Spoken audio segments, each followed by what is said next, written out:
Humigit kumulang sa 220 persons deprived of liberty ang kinilala sa ginanap na completion ceremony dahil sa kanilang aktibong pakikilahok sa health, dance and sports trainings na pinangunahan ng Zamboanga Peninsula Polytechnic State University at Bureau of Corrections sa San Ramon Prison and Penal Farm. They are very cooperative, they are participative in every trainings that we gave. So actually this training, this is not just for us, this is for them to be able to impart the knowledge to other PDL.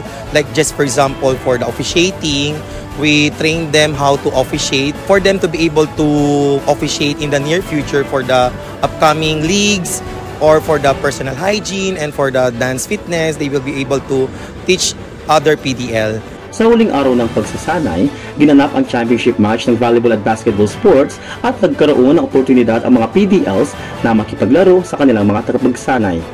Ibinigyang diin ni Bucor 9 Superintendent Vic Domingo Suyat ang kahalagahan ng mga reformation programs na ibinabahagi para sa mga PDLs. With that, kailangan magkaroon sila ng mga focus na training para kung sakaling lumaya na sila at masama na naman sa free society, ika nga, mas produktibo sila, mas law-abiding, respectful to others, at yun na nga, para hindi na makagawa uli ng mga bawal sa batas. Ayon sa isang PDL, isang napakalaking tulong ang mga pagsasanay para sa kanilang hinaharap.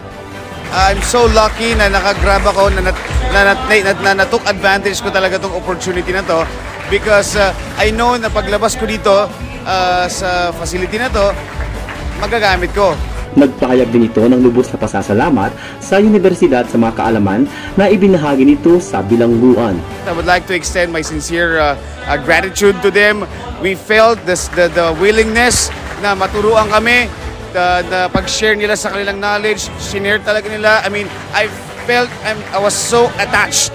Talagang naramdaman ko na hindi ako nakaramdam ng pagdi-discriminate dahil PDL ako. Naramdaman ko na normal ako. Nagpasalamat din ang universidad sa Bucor sa mga tulong at gabay para sa tagumpay ng aktibidad. We would like to thank our university president, Dr. Nelson P. Cabral, and of course the extension director, Dr. Marie Joy Alvarez, and the initiative of this program, Dr. Sammy Paringit, and of course the officials of the Bucor.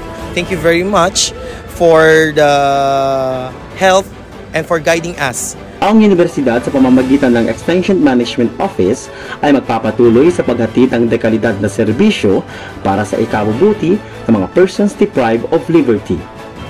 Jason Ausencillo para sa CPPSU News Updates.